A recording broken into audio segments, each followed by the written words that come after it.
آپ ٹھیک وقت پر پہنچے ہیں ارطغرل بھائی۔ اللہ کا شکر ہے ہم دوبارہ مل گئے۔ آپ ٹھیک ہیں ارطغرل بھائی؟ جی بالکل۔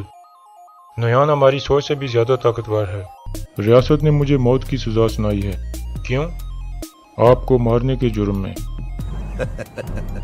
مجھے؟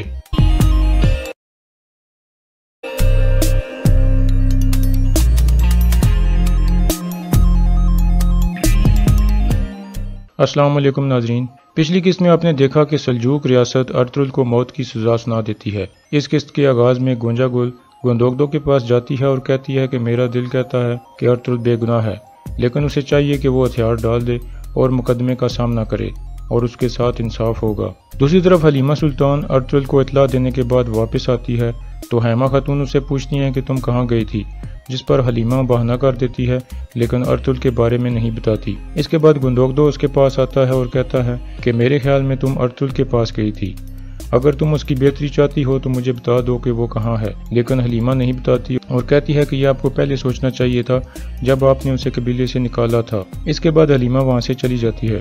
گندوگدو اپنی والدہ کو کہتا ہے کہ آپ پریشان مت ہوں، میں ارطغرل کو ڈھونڈوں گا۔ دوسری طرف نیان کے ڈیرے پر ارتکش کو نیان کے سامنے لایا جاتا ہے۔ نیان کہتا ہے کہ میں جانتا ہوں کہ اوگیڈے کے پاس جو جاسوس ہے اس کا نام سنگر تیکن ہے، اور بہت جلد اوگیڈے مجھے اس کا سر بھیجے گا اور پھر میں اس کا سر قبیلے کے سامنے لٹکا دوں گا تاکہ اس کے رشتہ دار اسے پہچان سکیں، اور تمہیں میں اوگیڈے کے پاس بھیجوں گا، اور جب یہ خبر سلطان علاء الدین کے پاس پہنچے گی تو وہ سمجھ جائے گا کہ میں جنگ شروع ہونے سے پہلے ہی ہار گیا ہوں۔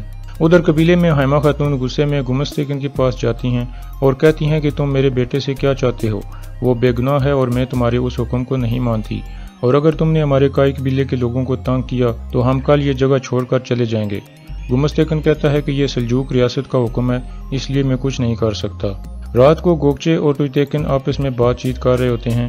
ٹویتیکن شادی کی تیاریوں کے بارے میں بات کرتا ہے، لیکن گوکچے اس سے پوچھتی ہے کہ ارطغرل کے ساتھ کیا ہوگا، جس پر ٹویتیکن غصے میں آ جاتا ہے اور کہتا ہے کہ آئندہ تم ارطغرل کے بارے میں مجھ سے کوئی بات نہیں کرو گی، جس پر گوکچے کہتی ہے کہ وہ میرے بھائیوں کی طرح ہے، اس لیے میں نے اس کے بارے میں پوچھا تھا۔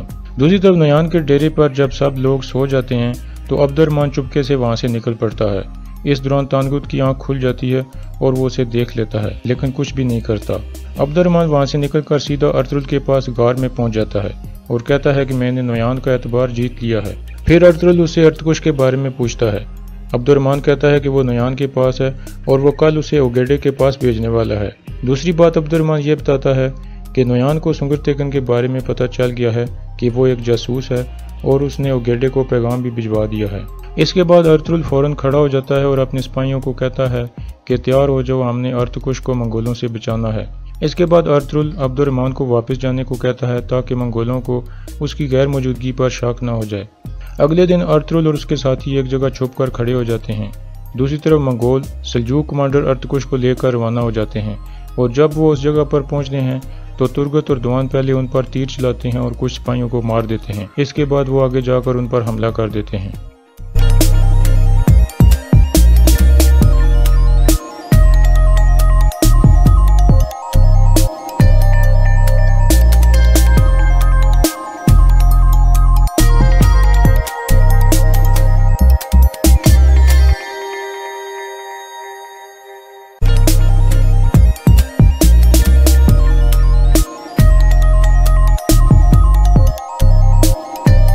اس دوران ارتکش بھی حرکت میں آتا ہے اور 2 منگولوں کو مار دیتا ہے اور آزاد ہو جاتا ہے، اور باقی سارے منگولوں کو ارطغرل اور اس کے ساتھی مار دیتے ہیں۔ اس کے بعد وہ ارتکش کے پاس جاتے ہیں اور اس سے خیریت معلوم کرتے ہیں۔ ارتکش کہتا ہے کہ نیان ہماری سوچ سے زیادہ طاقتور نکلا۔ ارطغرل کہتا ہے کہ ہمارے دشمن کو طاقتور ہونا چاہیے تاکہ ہم اسے اپنی بہادری دکھا سکیں۔ اس کے بعد ارطغرل کہتا ہے کہ سلجوق ریاست نے مجھے موت کی سزا سنا دی ہے اور یہ الزام لگایا ہے کہ میں نے آپ کو مار دیا ہے، جس پر ارتکش ہنسنے لگتا ہے اور کہتا ہے مجھے۔ اسی دوران تانگوت جو چھپ کر یہ سب کچھ دیکھ رہا ہوتا ہے وہ ارتکش کا نشانہ لے کر تیر چلا دیتا ہے جو سیدھا اس کے سینے میں لگتا ہے۔ اس کے بعد ترگت اور دوان تانگوت کا پیچھا کرنا شروع کر دیتے ہیں، لیکن تانگوت بھاگتے بھاگتے اپنے گھوڑے کے پاس پہنچ جاتا ہے اور وہاں سے نکل جانے میں کامیاب ہو جاتا ہے۔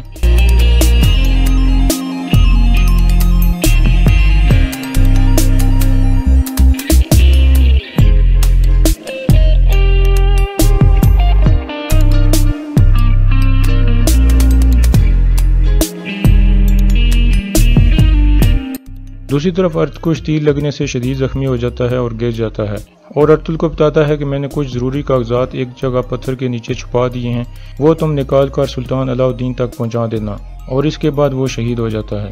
دوسری طرف قبیلے میں گندوگدو ایک بار پھر حلیمہ سے پوچھتا ہے کہ ارطغرل کہاں ہے، اور اگر تم نے نہیں بتایا تو گمستیکن اپنے سپاہیوں کی مدد سے اسے ڈھونڈ لے گا، لیکن پھر ہم کچھ نہیں کر سکیں گے۔ لیکن حلیمہ نہیں بتاتی اور کہتی ہے کہ اگر مجھے پتہ بھی ہوتا تو پھر بھی میں آپ کو نہیں بتاتی۔ اس کے بعد حائمہ خاتون کھڑی ہوتی ہیں اور گندوگدو کو کہتی ہیں کہ کائی قبیلے کے سب جرگے والے لوگوں کو بتاؤ کہ ہم یہاں سے ہجرت کر کے جانے والے ہیں۔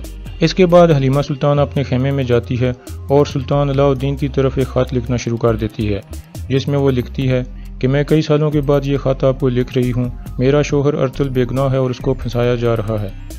اتنے میں حائمہ خاتون اس کے خیمے میں داخل ہو جاتی ہیں۔